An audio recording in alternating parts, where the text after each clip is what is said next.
కొద్దిసేపు మనం దేవుని యొక్క వాక్యాన్ని ధ్యానం చేద్దాం. ఇదన వాక్య ధ్యానం కొరకు మొదటి రాజుల గ్రంథం 19వ అధ్యాయం 5వ వచనాన్ని మనం చదువుకుందాం. అతడు బదరీ వృక్షము క్రింద పరుండి నిద్రించుచుండగా ఒక దేవదూత వచ్చి అతనిని ముట్టి, నీవు లేచి భోజనము చేయమని చెప్పెను. హల్లెలూయా. గడిచిన వారంలో మరి అధ్యాయంలో నుండి మొదటి 4 వచనాలని మనం ధ్యానం చేశాం. ఏలియా యెజబెలు రాణి యొక్క ప్రకటనను బట్టి భయపడిన వాడే ఇక భయముతో, ప్రాణభయముతో అరణ్యంలోనికి పరుగులు పెట్టినటువంటి సందర్భాన్ని గురించి గడిచిన వారంలో కొన్ని పాఠాలు నేర్చుకున్నాం. అలా పరిగెట్టిన వాడు బెయేర్షెబా దాకా వచ్చి, యూదా ప్రాంతంలో ఉన్నటువంటి బెయేర్షెబా అనే ప్రాంతానికి వచ్చి, ఆ బెయేర్షెబా ప్రాంతంలో తన శిష్యుని అక్కడనే విడిచిపెట్టేశాడు.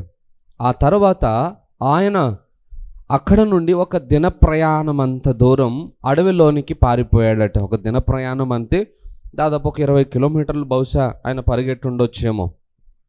అంత దూరము అరణ్యంలోనికి వెళ్ళిపోయి అక్కడ ఒక బదరీ వృక్షము కనబడింది. దాని కింద ఆయన ప్రార్థన చేయడం మొదలుపెట్టాడు. అక్కడనే ప్రార్థన చేశాడు, అలిసిపోయి అక్కడనే నిద్రపోయాడు అన్నమాట.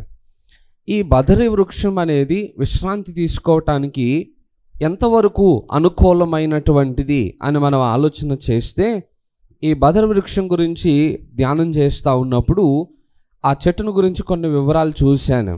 ఆ చెట్టు చాలా చిన్నదనమా, దాదాపు ఒక 7 అడుగులు ఎత్తేమో ఉంటుందట అంతే.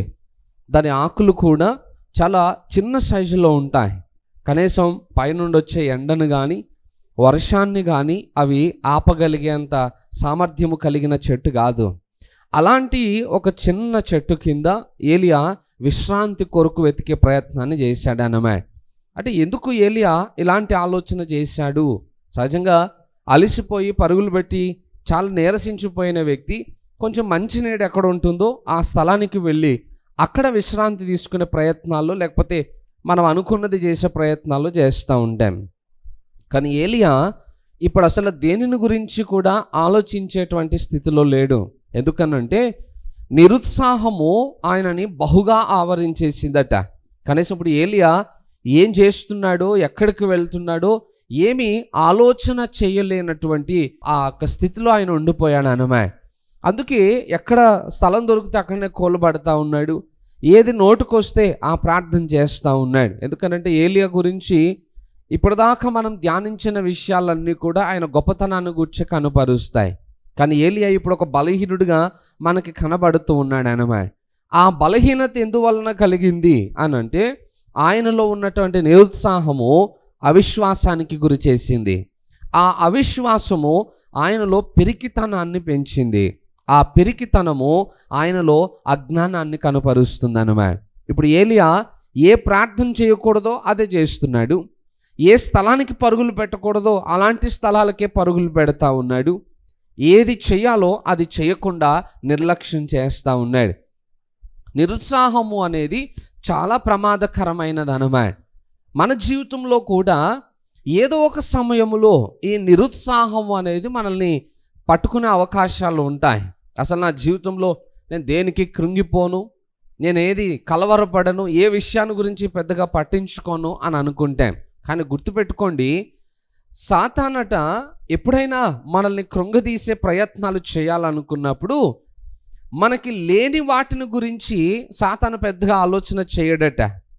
మనకి ఏవైతే బలహీనతలుగా ఉంటాయో మనం వేటిని గురించి ఎక్కువగా ఆలోచించి కలవరపడతా ఉంటామో అలాంటి విషయాలను గురించే సాతాను పరిగణలోనికి తీసుకుని మనల్ని కృంగదీయడానికి వాటి మీదనే దెబ్బ కొట్టే ప్రయత్నం చేస్తాడన్నమాట. ఒక్కొక్కరికి ఒక్కొక్క దాని మీద ఆశ ఉంటుంది. కొంతమందికి డబ్బు ఆశ ఉండొచ్చు, మరి కొంతమందికి వేరే ఆలోచనలు ఉండొచ్చు, మరి కొంతమందికి కుటుంబం పట్ల శ్రద్ధ ఎక్కువగా ఉండొచ్చు, లేదా మరి కొంతమంది పిల్లల మీద అధికంగా ప్రేమ కనపరిచేవారు ఉండొచ్చు. ఇలా ఏ విషయంలో మనం బలహీనంగా ఉంటామో ఆ విషయాన్ని సాతాను వాడుకుని ఏదో ఒక రీతిలో మనల్ని నిరుత్సాహపరిచే ప్రయత్నం చేస్తూనే ఉంటాడు అన్నమాట. ఇప్పుడు ఏలియా కూడా అదే కోవలో ఉన్నాడు. ఇప్పుడు ఏలియా బాధ అంతా ఏంటనంటే, ఇంత ప్రయాసపడి ఇంతగా ప్రాణానికి తెగించి నేను ఇంత ప్రయత్నం చేస్తే ఎవ్వరూ కూడా కనీసం నా గురించి ఆలోచన చేయట్లేదు కదా, చివరాఖరికి వీళ్ళు నా ప్రాణం కూడా తీయాలని చూస్తున్నారు కదా అనేది ఇప్పుడు ఏలియా యొక్క బాధ అన్నమాట. ఆ బాధతోటి ఆయన నిరుత్సాహానికి గురైపోయాడు. ఆలోచన చేయండి, ఇప్పుడు ఎవరూ పట్టించుకోవట్లేదు అని అంటే మనుషులే పట్టించుకోవట్లేదా, దేవుడు కూడా పట్టించుకోవట్లేదు అంటారా? మనుషులు మాత్రమే ఆయనను పట్టించుకోవట్లేదు, కానీ దేవుడు ఇంకా ఆయన చేతిని విడిచిపెట్టలేదు అన్నమాట. కానీ సహజంగా మనం కృంగిపోయినప్పుడు ఎవరిని బట్టి మనం కృంగిపోతామో లేదా ఏ సంఘటనను బట్టి మనం నిరుత్సాహం చెందుతామో ఆ సంఘటనని అందరికీ ఆపాదించడం మనకు అలవాటు. ఎవరైనా ఒకరు మోసం చేశారనుకోండి, అందరు నన్ను మోసం చేశారు. ఎవరైనా ఒకరు మనల్ని తిట్టారనుకోండి, అందరు నన్ను తిడుతూ ఉన్నారు. ఎవరైనా ఒకరు మనల్ని విడిచిపెట్టేశారనుకోండి, అందరూ నన్ను విడిచిపెట్టేశారని మన జీవితంలో ఒకరు చేసినటువంటి సంఘటనని అందరికీ ఆపాదించడం మనకు అలవాటు. అందరినీ అదే కోణంలో చూడడం మనకు అలవాటు. ఇప్పుడు ఏలియా కూడా అదే బాధల్లో ఉన్నాడు. అందరూ నన్ను విడిచిపెట్టేశారు, ఎవరు నన్ను పట్టించుకోవట్లేదు, ఇంక నేను ఎందుకు బతకాలి, నా ప్రాణం తీసేసుకో ప్రభు అని ప్రార్థన చేస్తున్నాడట. సరే, లోకమంతా నిన్ను విడిచిపెట్టొచ్చేమో కానీ నిన్ను పిలిచిన వాడు నమ్మదగిన వాడు. ఆయన నిన్ను చేయి విడిచిపెట్టేటువంటి పరిస్థితి ఎప్పుడూ రాదు. ఆయన నిన్ను పిలుచుకున్నాడు, నిన్ను పిలుచుకుని ఏర్పాటు చేసుకున్నాడు అని అంటే నీకు ఎంత విలువనిస్తున్నాడో అది మనం గ్రహించగలగాలి. గుర్తుపెట్టుకోండి, ప్రపంచమంతా మనల్ని విడిచిపెట్టేసినా, మనల్ని వెలివేసేసినా దేవుడు మాత్రము మన చేతిని ఎప్పుడు విడిచిపెట్టే దేవుడు కాదట. ఎందుకు అనంటే ఆయన ఆశ ఏంటనంటే ఏ ఒక్కడూ నశించిపోవుట ఆయన చిత్తం కాదు. అందరూ దేవుని రాజ్యంలోనికి రావాలి, అందరూ ఆయనతో పాటు యుగ యుగములు ఆనందించాలనేది ఆయన ఆలోచన. అందుకొరకే కదా మనిషి ఎన్ని పొరపాట్లు చేసినా దేవుడు ఇంకా దీర్ఘశాంతాన్ని కనపరుస్తున్నాడు.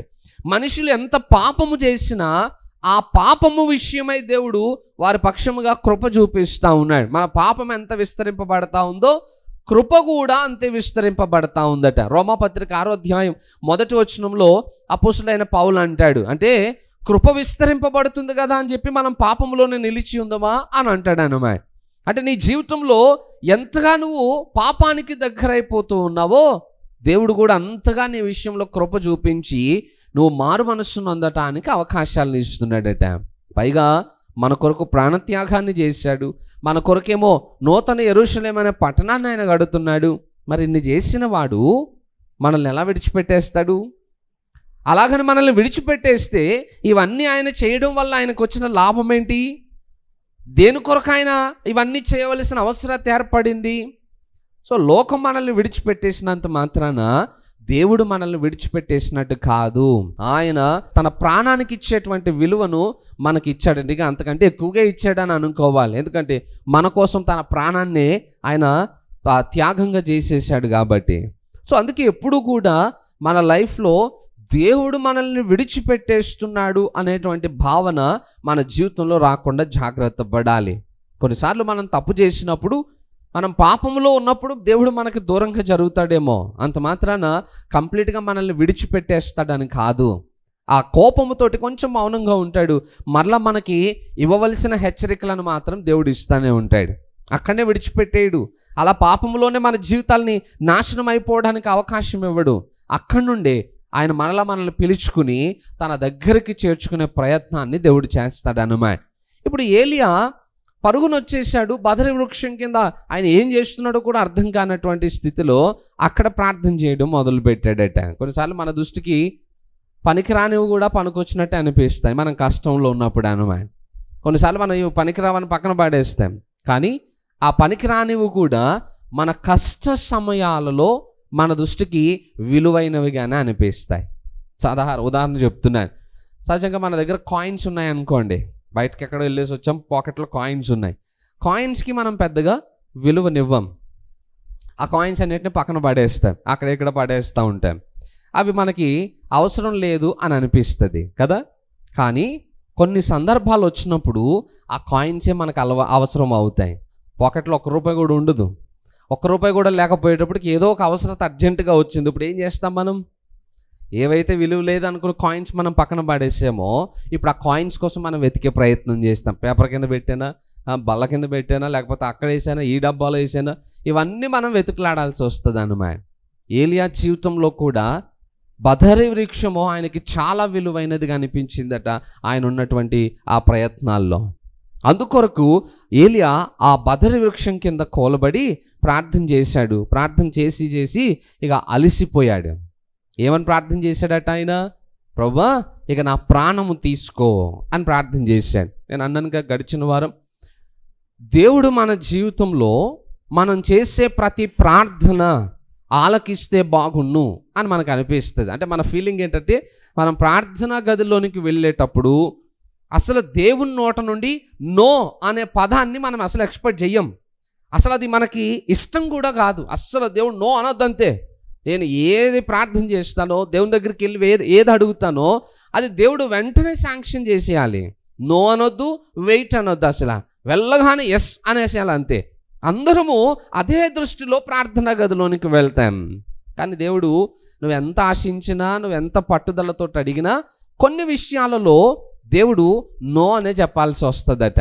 ఆయన నో అనే పదాన్ని వాడుతూ ఉన్నాడు కాబట్టి ఈరోజు మన జీవితంలో ఈ విధంగా క్షేమంగా ఉన్నాం. ఎందుకంటే మన పరిస్థితులను బట్టి మనం చేసే కొన్ని ప్రార్థనలు ఆవేశంతో చేస్తాం, ఆలోచన ఉండదు మనకి. ఆ పరిస్థితుల యొక్క ప్రభావాన్ని బట్టి కోపంతో, ఆవేశంతో, ప్రభు అలా చేసి ఇలా చేసి అవసరమైతే నా ప్రాణం తీసేసుకో, ఇలా ఆవేశపు మాటలతోటి మనం ప్రార్థన చేస్తూ ఉంటే, ఒకవేళ నిజంగా దేవుడు కూడా వెంటనే అన్నింటికి ఆమెన్ ఆమెన్ ఆమెన్ ఆమెన్ అన్నాడు అనుకోండి, ఈ పాటి మన పరిస్థితులు ఎలా ఉండేవి? మనం ఆవేశంతో ఎన్ని మాట్లాడి ఉంటాం, ఎన్ని ప్రార్థనలు చేసి ఉంటాం, ఆ ప్రార్థనలో ఎన్ని పొరపాటు పదాలు వినియోగించుంటుంటాం. వాటన్నిటికీ ఒకవేళ దేవుడు ఆవేశంతో ఓకే అన్నాడు అనుకోండి, మనకెంత ఆవేశం ఉందో ఆయనకి అంతకంటే ఆవేశం ఉన్నది అనుకోండి, ఆయన కూడా ఓకే అని అన్నాడు అనుకోండి, ఈరోజు ఆరాధన గుడికి కాదు, మన జ్ఞాపకార్థ గుడికి పెట్టుకోవాల్సి వచ్చేది. అవునా? మన అందరి జీవితాలు ఎప్పుడో ముగిసిపోయేవి. కానీ దేవుని కృప మన పక్షముగా ఉన్నది కాబట్టి మనము ఆవేశంతో చేసే ప్రార్థనలను కూడా దేవుడు ఆలోచనతోటి ఆమెను అనడం మొదలు పెడతాడట. అర్థమవుతుందా నేను చెప్పే మాట? మనము ఆవేశంతో ఉండి దేవుడు కూడా ఆవేశంతో నిర్ణయాలు తీసుకుంటే మన జీవితాలు ఎప్పుడో నష్టపోయేవి. కానీ మనం ఎంత ఆవేశంతో దేవుని దగ్గరికి వెళ్ళినా దేవుడు ఆలోచనతోటే స్పందిస్తాడట. ఆయన దృష్టిలో ఎలా ఉంటుందంటే, పిల్లలు ఏదో మాట్లాడుతూ ఉంటారు అంతే, వాళ్ళకి ఏం తెలియదు, అజ్ఞానులు వాళ్ళు అంతే. మన బలహీనతలు ఏంటో కూడా దేవునికి బాగా తెలుసు. ఎందుకంటే మనము మంటితో చేయబడిన వారము అనే విషయాన్ని ఆయన ఎప్పటికీ మర్చిపోడట. పాపం మట్టి అయి ఉన్నారు కదా, వీళ్ళు అలానే ఉంటారులే, వీళ్ళ పాపం తీరు అలా ఉంటుంది, వీళ్ళ పద్ధతి అలా ఉంటుంది. అలాగా దేవుడు ప్రతి విషయంలో మన విషయం బట్టి ఆలోచన చేస్తున్నాడు కనుకనే ఈరోజు మన జీవితాలు ఇలాగా క్షేమంగా ఉన్నాయి. మన వ్యక్తిగత జీవితంలో కూడా దేవుని దగ్గర నుండి అలాంటి వ్యక్తిత్వాన్ని మనం నేర్చుకోగలగాలి. కుటుంబ జీవితంలో కూడా కొన్నిసార్లు భార్యాభర్త ఇద్దరు ఆవేశపరులు ఉంటారు. ఇద్దరు ఆవేశపరులు ఉన్నారనుకోండి, ఇల్లు రోడ్డు మీద పడే అవకాశాలు ఉంటాయి, కోపాలు వస్తాయి. ఆఫీసులో కూడా కొన్నిసార్లు బాస్ అరుస్తూ ఉంటే ఎంప్లాయీ కూడా అరుస్తూ ఉంటాడు. అలా అరవడం వల్ల ఎవరికి నష్టం? మనకే నష్టం అవుతుంది. అనమాట ఈ జాబ్ కాకపోతే ఇంకొక జాబ్. ఇప్పుడు అక్కడ సమస్య జాబ్ కాదు, నీ నేచర్, నీ వ్యక్తిత్వం సమస్య అనమా. నీకు అలా అరవడం అలవాటు ఉన్నప్పుడు ఇంకో కంపెనీకి వెళ్తే అక్కడ కూడా అరుస్తావు. అక్కడ ఏం చేస్తారు? బయటికి వెళ్ళగొడతారు. మళ్ళీ అక్కడ నుండి ఇంకో కంపెనీ షిఫ్ట్ అవుతావు. అక్కడ ఏం చేస్తారు? సమస్య జాబ్ది కాదు, మనలో ఉన్న వ్యక్తిత్వాన్ని అనమా. అలాంటి వ్యక్తిత్వంతో నువ్వు దేశం అంతట్లో ఎక్కడ తిరిగినా ఆ ప్రతి చోట నిన్ను బయటకు వెళ్ళగొట్టే పరిస్థితులే వస్తాయి. కుటుంబ వ్యవస్థలో కూడా కొన్నిసార్లు ఒకరికి కోపం వచ్చినప్పుడు ఇంకొకరు మౌనంగా ఓపికతో ఉండగలిగితే ఆ సమస్య చాలా సులభంగా పరిష్కారం అవుతుంది. కానీ ఇప్పటి కాలంలో అంత ఓపికలు లేవు. పిల్లల్ని తిట్టినా వాళ్ళు తిరగబడిపోతూ ఉన్నారు, పెద్దవాళ్ళని తిట్టినా వాళ్ళు తిరగబడిపోతూ ఉన్నారు. అందరికీ బీపీలు ఉన్నాయి, అందరికీ ఆవేశపడలే, అందరూ ఆత్రంతో ఉన్న వాళ్ళే. దానివలన మాటకు మాట పెరగడం, సమస్యలు పెద్దవి కావడం, కుటుంబాలు విచ్ఛిన్నమైపోవడం, లేదా జీవితాలు నష్టపోవడం, ఆర్థికంగా ఇబ్బందులను ఎదుర్కోవడం, ఇవన్నింటికి గల కారణం ఏంటనంటే ఆవేశంతోటి మనం చేసేటువంటి పనులే అన్నమాట. ఒక్క క్షణం లేదా ఒక్క నిమిషం మనం ఓపికగా ఉండుంటే పరిస్థితులు అన్నీ సర్దుకుంటాయి, అన్నీ అనుకూలంగా మార్చబడతాయి. కానీ ఆ ఒక్క నిమిషపు సమయాన్ని ఓపికతోటి కాపాడుకోగలిగిన వారు ఈరోజు సమాజంలో కరువైపోతూ ఉన్నారట. కానీ దేవుడు మాత్రము మనం ఆవేశపడుతున్నాం కదా అని ఆయన ఆవేశపడే దేవుడు కాదు, ఆయన ఆలోచనతోటి స్పందించే దేవుడు. గుర్తుపెట్టుకోండి, మన జీవితంలో ప్రతి ప్రార్థనకి దేవుడు ఆమేన్ అనాలి అని అనుకోవడం కూడా అజ్ఞానం అవుతుంది. ఎందుకో తెలుసా? మన పిల్లలు మనల్ని ఏం అడిగినా మనం అందులో కొన్నింటిని మాత్రమే వాళ్ళకు కొనివ్వడానికి ఇష్టపడతాం. ఎందుకు? ఆ పిల్లలు అడిగినది భవిష్యత్తులో వాళ్ళకి ఎలాంటి పరిస్థితులను కలుగజేస్తుందో కొంచెం తల్లిదండ్రులంగా మనకు అవగాహన కలిగి ఉంటుంది. మన పిల్లలు ఐస్ క్రీమ్లు, చాక్లెట్స్ అంటే వాళ్ళకి బాగా ఇష్టం. మాటికి వాళ్ళు వాటిని గురించే మాట్లాడుతూ ఉంటారు. డబ్బులు ఇస్తే అవే కొనుక్కునే ప్రయత్నాలు చేస్తారు. ఎన్నిసార్లు అడిగినా మనం చాలాసార్లు ఆ మాటని నివారించే ప్రయత్నం చేస్తాం. ఎందుకు చేయాల్సి వస్తుంది? బాగా చాక్లెట్స్ తినేస్తే ఆరోగ్యం పాడైపోతుంది, మళ్ళీ హాస్పిటలైజేషన్ అవ్వాల్సి వస్తుంది. ఇలాంటి ఉద్దేశంతో కొన్నింటిని మనము వారి మీద ప్రేమ ఉన్నప్పటికీ కూడా వద్దు అన్న మాటతోటే వాళ్ళని నివారించే ప్రయత్నం చేస్తాం. దేవుడు కూడా మనం వేటిని కోరుకుంటున్నామో అవి మనకిప్పుడు అవసరము అన్నట్టుగానే అనిపిస్తుందట. కానీ మనము ఆశించిన వాటి వలన భవిష్యత్తులో మనం భయంకరమైనటువంటి సమస్యలను ఎదుర్కొనే ఆ సందర్భాలు వస్తాయి. దేవుడు ప్రస్తుతాన్ని మాత్రమే కాదు, భవిష్యత్తును కూడా చూడగలిగిన వాడు. ఆ భవిష్యత్తును ఎరిగిన దేవుడు మన జీవితంలో వేటిని అనుమతిస్తాడో అవే మనకు ఆశీర్వాదకరం, వేటిని మనకి అనుగ్రహిస్తాడో అవే మన జీవితానికి విలువైనవి అన్నమాట. మనకేమో ఇచ్చిన వాటిని గురించి ఆలోచన చేయం, ఇవ్వకుండా ఆపేసిన వాటిని గురించి మాత్రమే దృష్టిలో పెట్టుకుని దేవుని మీద సనిగే ప్రయత్నం మనం చేస్తూ ఉంటాం. ఇజ్రాయెల్ సనగలేదా? ఆకాశపు మన్నా గొప్పదా, లేకపోతే వాళ్ళు ఆశించిన మాంసము గొప్పదా? ఆకాశపు మన్నా అంటే దేవదూతలు తినే ఆహారం అని బైబిల్లో రాయబడి ఉంది. ఆ మన్నా గొప్పదా, లేకపోతే మాంసము గొప్పదా? మన్నానే గొప్పది కదా. అది ఎవరు కావాలి తెచ్చుకోవడానికి లేదు కదా, అంటే డబ్బులు కట్టి తెచ్చుకునేది కాదు కదా, సామాన్యమైన మానవునికి దొరికేది కాదు కదా. అటువంటి విలువైన మన్నాని ప్రతిరోజు దేవుడు వారి కొరకు కురిపిస్తుంటే ఆ అద్భుతం వారి హృదయాల్లోకి ఎక్కలేదట. దేవుడు చేసిన కార్యాన్ని వారు గుర్తుపట్టట్లేదట. మాకు మాంసం ఇవ్వలేదని అడవడం మొదలు పెట్టారట. వాళ్ళు ఎంత అజ్ఞానంలో చూడండి, అసలు ఎంత మూర్ఖత్వమో చూడండి వాళ్ళకి. సహజంగా మనం కూడా అదే తత్వాన్ని కలిగి ఉంటాం. దేవుడు ఎన్నో చేస్తాడు మన జీవితంలో, కానీ చేసిన వాటి అన్నిటిని మర్చిపోయి మనం అడిగింది ఏదో ఒకటి ఉంటుంది, అది దేవుడు నో అన్నాడు అనుకోండి. చూసారా, దేవుడు నేను ఏం అడిగినా ఇవ్వట్లేదు, ఒకటి ఇవ్వకపోయినా ఏం అడిగినా ఇవ్వట్లేదు అని చెప్పి ఈజీగా నేరం దేవుని మీద మోపే ప్రయత్నం చేస్తూ ఉంటాం. గుర్తుపెట్టుకోండి, దేవుడు భవిష్యత్తును ఎరిగిన వాడు. ఆయనకు తెలుసు తన పిల్లలముగా మనకి ఏది ఇవ్వాలో, మనకి ఏది విలువైనదో, మనకి ఏది అవసరమైనదో ఆయనకి బాగా తెలుసు. మన కంటికి ప్రతీది విలువైనదిగానే అనిపిస్తుంది. ఇక్కడ ఉన్న వాళ్ళని అడుగుతున్నాను యథార్థంగా, మీరు అప్పుడప్పుడు షాపింగ్కి వెళ్తారు కదా, డీమార్ట్లకో లేకపోతే సూపర్ మార్కెట్లకో షాపింగ్కి వెళ్తారు కదా బయట. ఇంటి దగ్గర ఏ లిస్ట్ అయితే పట్టుకుని వెళ్ళారో వచ్చేటప్పుడు అదే లిస్టు ప్రకారంగా సామాన్ తీసుకుని వచ్చారా, ఇంకేమైనా ఎక్స్ట్రా కొనుక్కున్నారా? అది తెలిసి వెళ్ళిన లిస్టుకి వచ్చే లిస్టుకి అసలు సంబంధాలు ఉండవు కదా. వెళ్ళేటప్పుడు మన అవసరాన్ని బట్టే లెక్క రాస్తాం, ఉప్పులు పప్పులు అయ్యే రాస్తాం. కానీ అక్కడికి వెళ్ళిన తర్వాత రాసినవి కాదు, ఆఫర్లు చూస్తాం. ఇది 50% అన్నాడు కాబట్టి ఇప్పుడే వేసేసుకుంటే అయిపోతుంది. అది అవసరం ఉంటుంది అసలు మన జీవితంలో, అసలు అది మనకు ఉపయోగపడదు కూడా. కానీ వాడు 50% అన్నందుకు వేసుకుంటాం అన్నమాట. ఇంకొక చోటుకి వెళ్తాం, 1+1 అంటాడు, అది కూడా అవసరం ఉండదు మనకి. కాకపోతే ఒకటే రేటుకి 2 ఇస్తున్నాడుగా, వేసేసుకుంటే అయిపోద్ది, మళ్ళీ ఆఫర్లు పోతాయేమో. పైగా లిమిటెడ్ ఆఫర్ అని పెడతాడు అన్నమాట. ఆ అన్లిమిటెడ్గా ఉన్నా సరే మనకి లిమిటెడ్ అనే కనబడుతుంది అది. ఇలా అవసరం లేని వాటన్నిటిని మనం తెచ్చుకునే ప్రయత్నాలు మనం చేస్తూ ఉంటాం.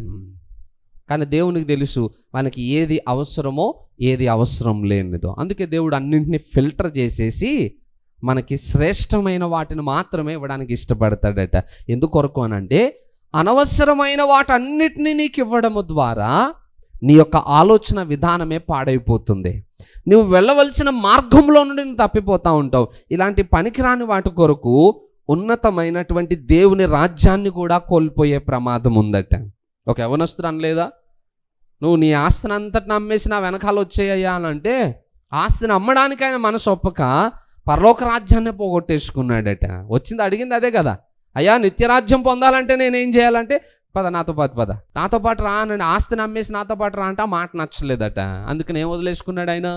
పరలోకం వదిలేసుకున్నాడు. నేను అంటాను, అదే డబ్బు లేకపోయి ఉండుంటే పేతురు యోహాన్లాగా ఈయన కూడా వెనకాల పరిగెట్టేవాడేమో. ఆ ఆస్తి ఎక్కువైపోవడం వలన అది వదిలిపెట్టి రావడానికి ఆయన మనసు ఒప్పలేదట. మన లైఫ్లో కూడా కొన్ని భౌతికమైన వాటి వలన మనం బంధించబడి ఉంటాం చూసారా. ఆ బందీ ఆ జీవిత విధానం, ఆ బందీతో కూడినటువంటి జీవిత విధానం నిత్యత్వాన్నే మన జీవితంలో లేకుండా చేసే ప్రమాదాలు ఉన్నాయట.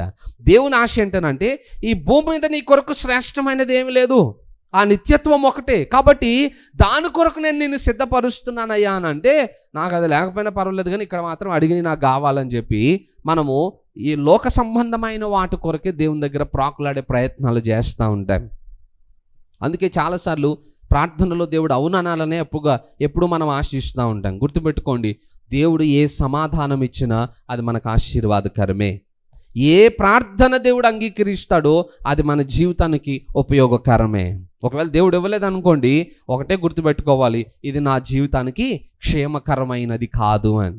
ఏవి మన జీవితంలో అనుమతించబడలేదో అవి మనకి అపాయకరమైనవి అనేది మనం దృష్టిలో పెట్టుకోగలిగితే, ఇక అందని వాటిని గురించి ఆలోచించి ఆగిపోయే పని రాకుండా మనకు అనుగ్రహింపబడిన వాటిని చూసుకుంటూ ముందుకు నడుచుకుని వెళ్ళిపోయేటువంటి అవకాశాలు మన జీవితంలో కలుగుతాయి. ఏలియా అంత ప్రార్థన చేశాడు కానీ దేవుడు నో అనాల్సి వచ్చిందన్నమాట. ఇక లాస్ట్కి ఇక ప్రార్థన చేసి అలసిపోయి పడుకుండిపోయాడట. ఏలియా ఇప్పుడు 2 విధాలుగా ఆయన అలసిపోయాడు. ఒకటి శారీరకంగా, రెండవది మానసికంగా. మానసికంగా ఎందుకు అలసిపోయాడు అని అంటే, కృంగిపోయి ఉన్నాడు జీవితంలో. ఆయన చేసినటువంటి ఆ కార్యము విలువ లేనిదిగా మారిపోయింది అన్నమాట. రాజు రాని ఆయనను చంపడానికి ప్రయత్నిస్తున్నారనే ఆ బాధ, ఆ వేదన ఆయనని చాలా కృంగదీసేసిందట. రెండవది, చాలా దూరం ఆయన ప్రయాణం చేసుకుంటూ వచ్చాడు. 1-2 కిలోమీటర్లు కాదు, చాలా దూరమైన ప్రయాణం చేశాడు. ఒక స్టేటే దాటేసి వచ్చేసాడు. అంత దూర ప్రయాణము రాత్రింబగళ్ళు, అంటే ఒక దినమంతా 24 గంటలు నాన్ స్టాప్ జర్నీ చేశాడు. భోజనం కూడా లేదు. ఆ అలసట వలన శరీరం కూడా అలసిపోయింది. ఇక అలసటతోటి ఆ చెట్టు కిందనే పడుకుంటూ నిద్రపోయాడట. ఒక సామెత ఉంటుందిగా, ఆకలి రుచి ఎరగదు, నిద్ర స్థలం ఎరగదు అని. ఇక పడుకోవడానికి నిద్ర వచ్చింది అనుకోండి, ఇక ఆ ప్లేస్తో సంబంధం ఉండదు, ఎక్కడ పడితే అక్కడే దొలుతాం మనం. మామూలు టైంలోనే ఆ పరుపు లేదు, ఇది గుచ్చుకుంటుంది, అది గుచ్చుకుంటుంది అంటాం. కానీ నిద్ర గట్టిగా వచ్చింది అనుకోండి, నేల మీద పడుకున్నా కూడా వెంటనే నిద్ర పడుతుంది. కడుపు నిండినోడికే రుచి గురించి అర్థం అవుతుంది. అబ్బా అది బాగాలేదు, ఇది బాగాలేదు, మనకు వద్దులే, ఇది వద్దులే అన్నాడు. అది ఆకలేసినోడికి 3 రోజులు అన్నం దొరకలేదు అనుకోండి, 4వ రోజు ఉప్పు కారం ఇవన్నీ చూసి తింటారు ఎవరన్నా? ఇక లేదు, దొరికిన దాంతో లోపల కడుపు నింపుకోవాలనే ఉంటుంది అన్నమాట. అందుకే ఆకలి రుచి ఎరగదు, నిద్ర స్థలం ఎరగదు. ఇప్పుడు ఏలియా ఎక్కడ పడుకుని నిద్రపోయాడో కూడా సోయిలో లేడు, మంచి గాఢ నిద్రలోకి వెళ్ళిపోయాడు అన్నమాట. చాలా విశ్రాంతి తీసుకుంటా ఉన్నాడట. ఆ టైంలో దేవుడు ఏం చేశాడో చూడండి, 6వ వచనం. అతడు చూచినంతలో అతని తల దగ్గర నిప్పుల మీద కాల్చబడిన అప్పమును నీళ్లబొడ్డియు కనబడిన గనుక అతడు భోజనము చేసి తిరిగి పరుండెను. చాలు, హల్లెలూయా. ఏలియా ఇప్పుడు దాకా దేవుడు ఆయన జీవితంలో ఏం చేశాడో మర్చిపోయి ఏలియా పరుగులు పెట్టుకుంటూ వచ్చాడు. ఎంత అద్భుతంగా దేవుడు ఏలియాను పోషించాడో, ఎంత అద్భుతంగా ఏలియాను దేవుడు ఆహాబు నుండి సంరక్షించాడో ఏలియా అది మర్చిపోయాడు. కానీ దేవుడు ఏలియా కొరకు చేయవలసినటువంటి కార్యములను మాత్రం దేవుడు మర్చిపోలేదట. హల్లెలూయా. ఏలియాకు అందుకే భోజనాన్ని సమకూర్చడం మొదలుపెట్టాడు. మనం చాలాసార్లు దేవుని కార్యాలను మర్చిపోతామట, మనం దేవుని కొరకు చేయవలసిన వాటిని మర్చిపోతామట. కానీ దేవుడు మాత్రం మన జీవితంలో చేయవలసిన వాటిని ఎప్పుడు ఆయన మర్చిపోడట. బైబిల్లో ఒక మాట ఉంటుంది, ఏంటంటే మనము అనేక విషయములలో నమ్మదగిన వారముగా లేకపోయినను దేవుడు మాత్రం అన్ని విషయాల్లో మన పట్ల ఆయన నమ్మదగిన వాడుగానే ఉంటున్నాడట. హల్లెలూయా. చాలాసార్లు మనం దేవుని దగ్గర ఎన్నో మాటలు మాట్లాడతాం, అది చేయాలి ప్రభా, ఇది చేయాలి నీకోసం, నేను అలా ఉంటాను ఇలా ఉంటాను, తీర్మానాలు ఇష్టం వచ్చినట్టుగా మనం తీసేసుకుంటాం. కానీ ఆ తీర్మానాల్లో మన నమ్మకత్వం చాలా తక్కువ. మనం దేవుని కొరకు తీసుకునేటువంటి నిర్ణయాలు చాలా చిన్నవిగా ఉంటాయి. చాలాసార్లు వాటిలో నుండి మనం తప్పిపోతూ ఉంటాం, కనీసం దాని గురించి ఆలోచన కూడా చెయ్యం. కానీ దేవుడు మాత్రము మన విషయంలో చేసిన ప్రతి వాగ్దానమును బట్టి ఆయన నమ్మదగిన వాడుగానే ఉన్నాడట. అలసిపోయి పడుకున్నాడు. అలా పడుకున్న టైంలో దేవుడు ఇప్పుడు ఏలియాకి ఏం పనులు చెప్పట్లేదు, ఏం చేస్తున్నాడట, ఒక దూతను పంపించి ఆయన కొరకు భోజనాన్ని సిద్ధపరిచాడట. దూత వచ్చి లేపాడు, నిద్ర లేపి భోజనం చేయమనగానే అక్కడ ఒక పెద్ద రోటీ ఉంది, ఒక రొట్టె నీళ్ళ బుడ్డి అక్కడ పెట్టబడ్డాయి. ఒకటే రొట్టె పెట్టాడు, మరి అది ఎంత పెద్ద సైజులో ఉందో మనకు తెలియదు, ఆ నీళ్ళు ఎక్కడి నుండి తెచ్చాడో మనకు తెలియదు. దూత భోజనం తీసుకుని వచ్చి ఏలియా తల దగ్గర పెట్టాడట. పెట్టగానే ఏలియా ఏం చేశాడట, భోజనం చేసి అక్కడనే పడుకున్నాడు. అంటే ఏలియా జీవితంలో దేవుడు ఎంత శ్రద్ధ తీసుకుంటున్నాడో చూడండి. ఆయన భౌతికంగా పోషింపబడుతున్నాడు దేవుని వలన, ఆధ్యాత్మికంగా కూడా బలపరచబడతా ఉన్నాడు. మన లైఫ్లో కూడా రెండింటిని బ్యాలెన్స్ చేయడం అనేది చాలా ప్రాముఖ్యమైన విషయం. ఎందుకనంటే ఇప్పుడు ఏలియా ఈ పరుగులు పెట్టే ప్రయత్నంలో అసలు భోజనాన్ని గురించి ఆలోచన చేయలేదు, నిద్రను గురించి కూడా ఆయన ఆలోచన చేయలేదు. అలా చేయకపోతే ఆయన ఆరోగ్యం పాడైపోయే అవకాశాలు ఉంటాయి. అవునా కదా? ఈరోజు మన లైఫ్లో కూడా చాలాసార్లు అన్నం మీద అలిగే వాళ్ళు ఉంటారు. కొంతమంది ఏ చిన్న కారణం వచ్చినా నాకు భోజనం వద్దు అని అంటాడు. కొంతమంది అనవసరమైన వాటిని గురించి ఆలోచించి రాత్రంతా నిద్రను పోగొట్టుకునే వాళ్ళు కూడా ఉన్నారు. గుర్తుపెట్టుకోండి, సమస్యలు అందరి జీవితాల్లో ఉంటాయి. కోపము సహజంగా అందరికీ వస్తుంది. కానీ వచ్చిన కోపము కానీ లేదా వచ్చిన సమస్య కానీ కొద్ది కాలం ఉంటుంది, వెళ్ళిపోతుంది. కానీ వాటిని బట్టి మనము ఆరోగ్యాన్ని పాడు చేసుకుంటాం చూసారా, ఆ ఆరోగ్యం మాత్రము మరలా వెంటనే మనకి తిరిగి వచ్చేది కాదట. సహజంగా లోకంలో వాడే పదం ఆరోగ్యమే మహాభాగ్యం. మనము ఆస్తిపాస్తులు ఏవో గొప్పవి అనుకుంటాం, కానీ ఆరోగ్యమును ఎవరైతే కలిగి ఉంటారో వాళ్ళే గొప్ప ఐశ్వర్యవంతులట. ఈరోజు అన్నీ ఉన్నాయి, ప్రజలకి ఆరోగ్యం లేనటువంటి పరిస్థితి. కొంతమందికి అవకాశాలు ఉండవు, టైంకి తినడానికి, టైంకి పడుకోవడానికి కొంతమందికి అవకాశాలు ఉండవు. కొంతమంది ఏమో ఉన్న అవకాశాలని అనవసరంగా చెడగొట్టుకునే వాళ్ళు ఉంటారు. అలిగి భోజనం మానేస్తారు. ఇప్పుడు భోజనం మానేస్తే ఎవరికి నష్టం? మనకే నష్టం, మన ఆరోగ్యమే పాడవుతుంది. కోప్పడండి, ఒకవేళ మీకు కోపం వస్తే, కాకపోతే తినేసి కోప్పడండి, బాధ ఉండదు. ఇక అర్థమవుతుందా? సమస్యల గురించి మీకు కలవరం అనిపిస్తుందా? రాత్రి ప్రశాంతంగా నిద్రపోయి తెల్లారు లేచాక మళ్ళీ కలవరపడండి, అది తీరేదాకాని. ఎందుకనండి? కావలసిన శరీరానికి ఆరోగ్యం దొరుకుతుంది కాబట్టి నెక్స్ట్ డే ఓపిక ఉంటుంది కదా కలవరపడడానికి. అంతే తప్ప అనవసరంగా వేస్ట్ వాటికి అంటే దుర్వినియోగం చేసుకునే విధంగా ప్రవర్తించకండి. ఆరోగ్యాన్ని పాడు చేసుకోకండి. దేవుడు మనకి ఇచ్చినటువంటి ఆయుష్కాలాన్ని పాడు చేసుకునే ప్రయత్నాలు చేయకండి. అలాంటివి మన జీవితాన్ని నష్టపరుస్తాయి. ఏలియా కూడా ఈ పిరికితనంతో, ఆందోళనతో పరుగులు పెట్టే క్రమంలో ఆయన ఆరోగ్యం గురించి, ఆయన భోజనం, నిద్ర గురించి వదిలిపెట్టేశాడు. కానీ దేవుడు వాటికే మొదట ప్రాముఖ్యతని ఇస్తున్నాడు. నిజంగా అక్కడ రాగానే ఏలియాని బలపరిచి, ఏంది ఇక్కడ కూర్చున్నావు, పని చేయాలి పదా అని చెప్పి దేవుడు తీసుకుని వెళ్ళొచ్చు. కానీ దేవుడు వెంటనే ఏలియా చేయాల్సిన పనులను గురించి మాట్లాడలేదట. ఫస్ట్ భోజనం తీసుకుని వచ్చి ఇచ్చాడు. ఆయన శరీరాన్ని దేవుడు బలపరిచే ప్రయత్నం చేస్తున్నాడు అన్నమాట. వెంటనే ఏలియా భోజనం చేశాడట, మళ్ళా పడుకున్నాడట. ఏలియా చూడండి ఎంత అజ్ఞానంగా ప్రవర్తిస్తున్నాడు. దేవుని దూత అక్కడికి వచ్చాడనంటే సహజంగా ఏముంటుంది అక్కడ? ఏదో ఒకటి మాట్లాడే విషయం గురించి ఉండొచ్చు కదా. ఏలియా అసలు ఏం పట్టించుకునే స్థితిలో లేడు. తిన్నాడట, ఏం లేదన్నట్టు లెక్క చేయకుండా పడుకున్నాడట. అదే నాకు అనిపిస్తుంది, దేవునికి ఎంత కోపం వచ్చి ఉండాలి ఆ టైంలో. అసలు ఎవడు పరిగెట్టు రమ్మన్నా నిన్ను ఇక్కడ దాకా, నేను ఇంత జాగ్రత్తగా నీతో మాట్లాడడానికి వస్తే కనీసం నువ్వు నన్ను పట్టించుకోవట్లేదు. ఈ అరణ్యంలో నీకు భోజనం సిద్ధపరిస్తే ప్రభువా నీకు వందనాలని ఒక పదాన్ని నువ్వు పలకట్లేదు అని దేవునికి ఎంత కోపం రావాలి? అలా పడుకున్నప్పుడు దేవుడు తిరిగి ఏలియాని లేపడానికి ఎక్కువ టైం ఏమైనా పడుతుంది అంటారా? ఒక వర్షం పంపిస్తే అయిపోదా? అక్కడనే ఒక చీమల పుట్ట పుట్టిస్తే అయిపోదా? ఎండదెబ్బ కొంచెం గట్టిగా తగిలితే అయిపోదా? ఏలియా లెగడా? దేవుడు బలవంతంగా కూడా ఏలియాని లేపగలుగుతాడు. కానీ దేవుని ఆలోచన అది కాదన్నమాట. దేవుడు మనల్ని అర్థం చేసుకున్నట్లుగా ఈ భూప్రపంచంలో ఎవ్వరూ మనల్ని అర్థం చేసుకోలేరట. ఎందుకో తెలుసా? ఒక మాట చదువుకుందాం. 103వ కీర్తన 14వ వచనం చూడండి ఒకసారి. మనము నిర్మించబడిన రీతి ఆయనకు తెలిసే ఉన్నది, మనము మంటివారమని ఆయన జ్ఞాపకము చేసుకొనుచున్నాడు. చాలు. ఏం జ్ఞాపకం చేసుకుంటున్నాడట దేవుడు? మనము మంటివారమని ఆయన మనల్ని జ్ఞాపకం చేసుకుంటున్నాడట. అంటే పాప వీళ్ళు బలహీనులే, వాళ్ళు చిన్న చిన్న వాటికి కృంగిపోయేవాళ్ళే, వాళ్ళు సామాన్యులే అని చెప్పి దేవుడు మన బలహీనతలను జ్ఞాపకం చేసుకుని మన విషయంలో ఆయన ఓపిక పడతా వస్తున్నాడట. అర్థమవుతుందా? అలా దేవుడు ఏలియాని అర్థం చేసుకున్నాడు కాబట్టే ఏలియా అక్కడ స్పందించవలసిన విధంగా స్పందించకపోయినా దేవుడు మౌనంగా ఊరుకున్నాడు, ఏం మాట్లాడలేదు. సరే ఏలియాకి రెస్ట్ అవసరంలే అనుకున్నాడట. మరలా కొంత సమయం అయిన తర్వాత మరలా దేవుని దూత పంపించబడ్డాడు. మరలా రెండవసారి ఆయనకి భోజనం సమకూర్చబడింది. ఆలోచన చేయండి, మనకు కూడా అనిపిస్తుంది కదా, సాయంత్రం డ్యూటీ నుండి ఇంటికి వచ్చే టయానికి మనకు కూడా ఎలాగ ఎవరన్నా అలా భోజనం రెడీ చేసి పెడితే బాగుంది, శుభ్రంగా తినేసి రెస్ట్ తీసుకొచ్చాను అనిపిస్తుంది. ఇంట్లోకి వచ్చి మళ్ళీ మనమే అన్ని పనులు చేసుకొని మనమే తినాలంటే అది చాలా యాతనతో కూడిన పనిలాగా అనిపిస్తుంది. ఆల్రెడీ అలసిపోయి వచ్చాం, మళ్ళీ అలసిపోయి రాగానే ఇంటి వాతావరణం చూడగానే అదో పెద్ద ప్రమాదకరమైన స్థలంలో కనపడుతుంది. బాబాయ్ మళ్ళీ ఇన్ని పనులు చేయాలా? అలా అనిపించినప్పుడు అనిపిస్తుంది ఎవరైనా ఒక్కళ్ళు ఉండి ఇంట్లో మనకు చేసి పెడితే ఎంత బాగుంటుంది అని అనిపిస్తుంది అన్నమాట. ఏలియా విషయంలో దేవుడు అన్ని సమయానికి సమకూరుస్తున్నాడు. మొదటి మీల్ రొట్టె నీళ్ళబొడ్డు వచ్చింది, తినేసి పడుకున్నాడట.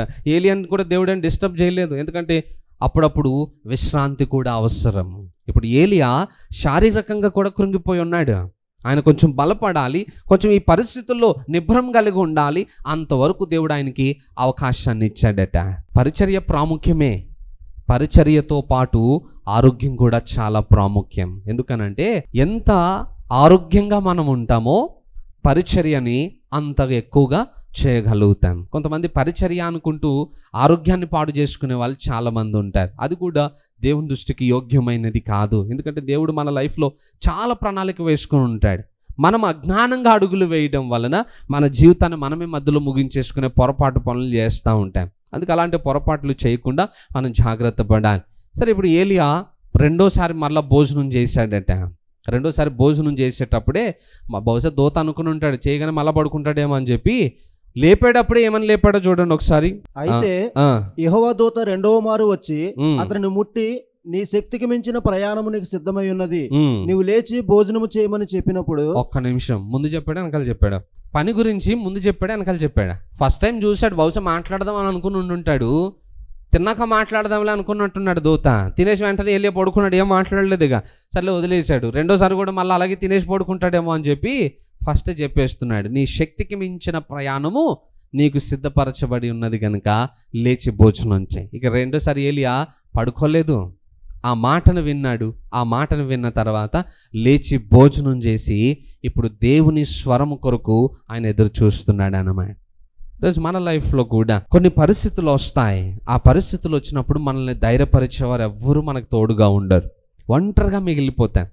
ఆ ఒంటరితనంలో మనకున్న ఒకే ఒక్క ఆధారము దేవుడే. అర్థమవుతుందా? ఎవరో వస్తారు, ఎవరో మనల్ని ధైర్యపరుస్తారు, ఎవరో మన పరిస్థితులను బాగు చేస్తారు అని అనుకుని మనం మనుషుల వైపు చూడడం మనకు బాగా అలవాటు. కానీ గుర్తుపెట్టుకోండి, మనం కృంగిపోయిన ప్రతిసారి, మనము అలసిపోయిన ప్రతిసారి, లేదా మనం పడిపోయిన ప్రతిసారి మనకు అందుబాటులో ఉండేది దేవుడు మాత్రమే. మనం పడిపోయిన స్థితిలో నుండి మనల్ని లేవనెత్తగలిగేది దేవుడు మాత్రమే. మన పరిస్థితులను మార్చగలిగేది కూడా దేవుడు మాత్రమే. మనం అటు ఇటు పరుగులు పెట్టడం కాదు.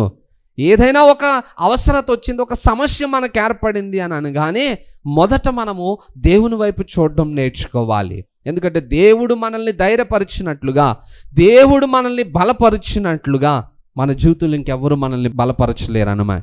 ఇక్కడ ఏలియా జీవితంలో ఏలియాను దేవుడు బలపరిచాడు. అలా బలపరిచాడు కాబట్టే ఏలియా మరలా లేచి తన ప్రయాణాన్ని కొనసాగించగలిగాడు. అర్థమవుతుందా? దేవుని వాక్యము కూడా మనల్ని బలపరుస్తుంది. అలానే ఇంతకుముందు ఈ మాట చెప్పానని అనుకుంటున్నాను. మన జీవితంలో మనము ఆధ్యాత్మిక క్షేమాన్ని అనుభవించటానికి మనకు అవసరమైన వాటిలో ఒకటి ప్రార్థన, రెండవది మనకి వాక్యమే. మన పరిస్థితులను మార్చగలిగేవి అవే. పేతురు చెరసాల్లో ఉన్నప్పుడు దేవుని దూత వెళ్ళి పేతురుకి సహాయం చేయడానికి ఏం ఆధారమై ఉన్నది? పేతురు చెరసాల్లో ఉంటే సంఘం ఆయన కొరకు అతి ఆసక్తితో ప్రార్థన చేస్తున్నారట. ఆ ప్రార్థన దేవుని దూతను దేవుడు అక్కడికి పంపించేటట్టుగా చేసి పేతురుని బయటకు తీసుకుని వచ్చాడు. ఏలియా కృంగిపోయి ఉన్నాడు. ఇక ఆయన మరణమే మనకి అవసరమని అనుకునే ఆలోచనలో ఉన్నప్పుడు దేవుడు తన దూతను పంపించి దేవుని వాక్యము ద్వారా ఏలియాను దేవుడు ధైర్యపరిచాడు. అందుకే ఏలియా తన యాత్రను కొనసాగించగలిగాడు. ఈరోజు మన లైఫ్లో మనకున్న ఆధారం, మనం కృంగిపోయినా, ఎంతగా మనం కృంగిపోయినా మనకున్న ఆధారం వాక్యము, ప్రార్థనే. అర్థమవుతుందా? ఇంకెక్కడికి వెళ్ళి మీరు చేయి చాపినా మీరు అనుకున్నట్టుగా ఎవరు మీకు సహాయం చేయకపోవచ్చు, ఇంకెవరు మిమ్మల్ని ధైర్యం చెప్పలేకపోవచ్చు, ఇంకెవరు మీ పరిస్థితులను మార్చలేకపోవచ్చు. పైగా మనం ఉన్న బాధని ఇంకా రెట్టింపు చేసే వాళ్ళే మన చుట్టూ ఉంటారు. ఇగో నువ్వేదో అలా చేస్తుంటే, ఇప్పుడు యోబు కష్టంలో ఉన్నాడు, కృంగిపోయి ఉన్నాడు. ఆయనను ఆదరించడానికి 3 స్నేహితులు వచ్చారట. ఆ 3 మాట్లాడిన మాటలు యోబును ఆదరించాయా, యోబును గాయపరిచాయా? వాళ్ళు ఇంకా మాటికి యోబు మీద నేరారోపణలు చేస్తూ ఉన్నారట. నువ్వు ఏదో తప్పు చేసి ఉంటావు, ఏదో పాపం చేసి ఉంటావు, అందుకే దేవుడు నీకు ఇలాంటి పరిస్థితిని తీసుకుని వచ్చాడని ఆదరించడానికి వచ్చిన వాళ్ళు ఆయన గాయమును రేపుతా ఉన్నారట. ఈరోజు సమాజం కూడా మన విషయంలో అలానే ప్రవర్తిస్తారు. మనల్ని ఆదరించడానికి బదులు, మన కన్నీటిని తొడవడానికి బదులు మనల్ని ఇంకా గాయపరుస్తూ ఇబ్బంది పెట్టే వాళ్ళు ఉంటారు. అందుకే మనుషుల వైపు చూడటం కంటే నీ కొరకు ప్రాణం పెట్టిన దేవుని వైపు నువ్వు చూడగలిగితే ఎలాంటి స్థితిలో ఉన్నా ఆయన నీ కన్నిటిని తొడవగలుగుతాడు అన్నమాట. నీ పరిస్థితులను ఆయన మార్చగలుగుతాడు, నిన్ను ఆదరించగలుగుతాడు. ఏలియా అరణ్యంలోనికి 1 దిన ప్రయాణమే ప్లాన్ చేసుకుని వచ్చాడు. కానీ దేవుడు ఎన్ని రోజులు ప్లాన్ చేసి పెట్టాడు ఆయనకి? ఇంకా అక్కడ నుండి చాలా రోజులు ప్రయాణం చేసేటట్టుగా దేవుడు డిజైన్ చేసి పెట్టాడు అన్నమాట. ఏలియా అక్కడికి రాగానే ఏలియాతో చెప్తున్నాడు, ఏలియా నువ్వు అక్కడికి రావాలి. ఎక్కడికి? హోరేబు దగ్గరికి రమ్మని చెప్పాడు. చూడండి 8వ వచనం. అతడు లేచి భోజనము చేసి ఆ భోజనపు బలము చేత 40 రాత్రింబగలు ప్రయాణము చేసి దేవుని పర్వతం అని పేరు పెట్టబడిన హోరేబునకు వచ్చి అచ్చట ఉన్న ఒక గృహలో చేరి బస చేశాను. చాలు. ఎన్ని పూటల భోజనం చేశాడు ఏలియా? జస్ట్ 2 పూటల భోజనం ఏం భోజనం పెట్టాడో తెలియదు కానీ దేవుడు ఆ ఏలియా తిన్న భోజనాన్ని బట్టి 40 రాత్రింబగళ్ళు నాన్ స్టాప్ జర్నీ చేశాడట. ఆరోగ్యము, ఆహారము ఎప్పుడైతే మన జీవితంలో నిర్లక్ష్యం చేస్తామో మన ఆరోగ్యం ఖచ్చితంగా పాడైపోతుంది. కానీ ఏలియా 40 రాత్రింబగళ్ళు ఆయన ప్రయాణం చేశాడు, కానీ ఏలియా జీవితంలో ఎలాంటి నష్టమైన చూడలేదు. అంటే దేవుని యొక్క శక్తి ఏలియాలో నింపబడింది కనుక 40 రోజులు ఆయన రాత్రింబగళ్ళు ప్రయాణం చేశాడట. ఎక్కడికి రమ్మన్నాడు దేవుడు? నువ్వు లేచి హోరేబు అన్న స్థలానికి వచ్చి అక్కడ నిలబడు, అక్కడ నేను నీతో మాట్లాడే పని ఉందని అన్నాడు. నిజానికి ఏలియా బెయర్షెబా నుండి హోరేబు అన్న ప్రాంతానికి ప్రయాణం చేయడానికి ఎన్ని రోజులు పడుతుందో తెలుసా? జస్ట్ 7 రోజులు ప్రయాణం అట. కానీ ఏలియాకి 40 రోజులు పట్టింది. ఎందుకు? ఏలియాకి ఇప్పుడు కూడా హోరేబు పర్వతం దగ్గరికి వెళ్ళడానికి మనసు ఒప్పట్లేదట. ఇంకా పారిపోయే ప్రయత్నంలోనే ఉన్నాడు, ఇంకా కృంగిపోయే స్థితిలోనే ఉన్నాడు, ఇంకా అదే కలవరంతో ఉన్నాడు కనుక ఎక్కడ ఆగుదామా అనుకుంటున్నాడు. కానీ ఆగిన ప్రతి చోట యెజబెల్ జ్ఞాపకం వస్తుంది, ఆమె చెప్పిన మాట జ్ఞాపకం వస్తుందట. అందుకే ఇక్కడికి మొత్తం అటు ఇటు తిరిగి లాస్ట్కి ఎలాగైనా హోరేబు పర్వతానికి చేరుకున్నాడు అన్నమాట. అక్కడ ఒక గుహలో దూరి అక్కడ నివాసం చేయడం మొదలుపెట్టాడు. గుర్తుపెట్టుకోండి, దూత చెప్పిన మాట, నీ శక్తికి మించిన ప్రయాణము నీ కొరకు సిద్ధపరచబడి ఉన్నది. ఈరోజు మన లైఫ్లో కూడా కొన్ని పరిస్థితులు మనకేమనిపిస్తాయంటే ఇక నీ లైఫ్ ఇక్కడతో అయిపోయింది అని అనిపిస్తుంది. కానీ దేవుడు అంటున్నాడు, నీకు ఇంకా చేయవలసిన పని చాలా ఉన్నది. ఈరోజు మన లైఫ్లో కూడా మనకు శక్తికి మించిన బాధ్యతలను దేవుడు మన పక్షముగా కలిగి ఉన్నాడు. కానీ మన జీవితంలో వాటిని గురించి పట్టించుకోవడమే మానేశాం, వాటిని గురించి ఆలోచన చేయడమే మానేశాం. గుర్తుపెట్టుకోండి, మన ఆలోచనల కంటే కూడా మన జీవితంలో దేవుని ఆలోచనలు చాలా గొప్పవి. నిజానికి దేవుడికి కోపం రావాలి ఏలియా చర్యలను బట్టి. ఎందుకు? ఏలియా ఇంకా చాలా గొప్ప పరిచర్య చేయవలసిన అవసరం ఉంది. కానీ ఏలియా ఏమని అడుగుతున్నాడు? నా ప్రాణం తీసేసుకోమని అడుగుతున్నాడు. దేవునికి ఎంత కోపం వచ్చి ఉండొచ్చు అంటారు. ఎంత రావాలి అసలు నేనేం ఆలోచిస్తున్నాను, నువ్వేం ఆలోచిస్తున్నావు? నేను ఏమి కోరుకుంటున్నాను, నువ్వేం కోరుకుంటున్నావు? నేను నిన్ను ఏం చేయమంటున్నాను, నువ్వేం చేస్తున్నావు అని దేవుడు ఖచ్చితంగా ఏలియా విషయంలో కోపపడి ఉండాలి. కానీ ఏలియాని దేవుడు అర్థం చేసుకుంటున్నాడు. ఆయన బలహీనతలను అర్థం చేసుకుని ఏలియాని దేవుడు ప్రోత్సహిస్తూ ఆయన విషయంలో ఓపిక పడుతూ ఆయనను ముందుకు నడిపిస్తూ ఉన్నాడు. జాగ్రత్త, కష్టం వచ్చింది కదా అని చెప్పి అనాలోచితంగా ప్రవర్తించకండి. సమస్య వచ్చింది కదా అని చెప్పి దేవునికి దూరంగా పారిపోయే ప్రయత్నాలు చేయకండి. ఎందుకనంటే మన కష్టకాలంలో మనల్ని ఆదరించేది దేవుని యొక్క ఆదరణ మాత్రమే. మనమేమో ఎవరు మనల్ని ఆదరిస్తారో వాళ్ళ దగ్గరకు రావడానికి ఇష్టపడాం, ఎవరు మనల్ని గాయపరుస్తారో వాళ్ళ దగ్గరికి పరుగులు పెడతా ఉంటాం. ఏలియాకు వచ్చిన కష్టంలో ఏలియా ఏ స్థలానికి వెళ్ళాలి? అసలు ప్రార్థన గదిలోనికి వెళ్ళాలి. ప్రభువా నన్ను బలపరుచు నాయనా, ఈ పరిస్థితిని జయించే సామర్థ్యాన్ని నాకు ఇవ్వు ప్రభువా అని ఏలియా దేవుని బ్రతిమలాడడానికి బదులుగా దేవుని సన్నిధికే దూరంగా పారిపోతా ఉన్నాడట. సరే, నువ్వు పారిపోతా ఉన్నావు, కనీసం నేను వచ్చి నీతో సహవాసం చేద్దామని అనుకుంటే తినేసి పడుకుంటున్నాడు, కానీ దేవుని గురించి అసలు పట్టించుకోవట్లేదట. అలాంటి వైఖరి మన జీవితాల్లో కూడా ఉందేమో, దాన్ని ఒకసారి సరిదిద్దుకుందాం. అర్థమవుతుందా? ఈ భూమి మీద దేవుణ్ణి విడిచిపెట్టేసి నువ్వు ఎన్ని సాధించినా అవన్నీ వృధా ప్రయాస. ఎందుకంటే అవన్నీ కొంతకాలానికి పాడైపోతాయి. ఒక దైవికమైనటువంటి జీవితం మాత్రమే నీ మరణం తర్వాత నీకు శ్రేష్టమైన భవిష్యత్తుని ఇవ్వగలుగుతుంది. కనుక దేవుణ్ణి కలిగి ఉండి ఈ లోకంలో మేలైన వాటిని మీరు చేసే ప్రయత్నం చేయండి. కానీ దేవుణ్ణి విడిచిపెట్టేసి ఎంత గొప్ప పనులు మీరు చేసినా అవేవి మీ జీవితాన్ని బాగు చేయలేవు, మిమ్మల్ని నిత్యత్వంలోనికి చేర్చలేవు. మంచిది, కొద్ది మాటలు దేవుడు దీవించునుగాక. తల వంచి కళ్ళు మూసుకుందాం, ప్రార్థన చేసుకుందాం. పరిశుద్ధుడా మా ప్రియ పరలోకపు తండ్రి, నీకు వందనాలు ప్రభువా. అయ్యా, ఈరోజు ఏలియా జీవితం ద్వారా మాతో మాట్లాడామని నమ్ముతున్నాను. ఈరోజు మేము విన్న మాటలు మా హృదయంలో ఫలింపచేయండి నాయన. వాక్యాన్ని అనుసరించి జీవిస్తూ వాక్యమును బట్టి మా జీవితాలను కట్టుకుంటూ మేము కృంగిన వేళల్లో నీ సన్నిధిలో నీ వలన ఆదరింపబడే భాగ్యాన్ని దయచేయండి. అయ్యా, మా ప్రార్థనలో మేము యోగ్యమైనవి అడగలేకపోవచ్చు నాయన, కానీ నువ్వు మాకు ఏది అనుగ్రహించావో అదే మా జీవితానికి యోగ్యమైనదని విశ్వసించే ఆ జ్ఞానమునన్న మాకు దయచేయండి నాయన. అయ్యా, పొందిన వాటిని బట్టి నీకు కృతజ్ఞత చెల్లించుట మాకు నేర్పించండి. పొందని వాటిని గురించి సనుగుట మాలో నుండి దూరం చేయండి. విన్న ఈ వాక్యాన్ని మాలో ఫలింపచేసి వాక్యానుసారమైనటువంటి జీవిత విధానాన్ని మాకు దయచేయమని యేసు నామములో కృతజ్ఞతాస్తుతులు చెల్లిస్తూ నీ సన్నిధిలో ప్రార్థిస్తున్నాము తండ్రి. ఆమెన్.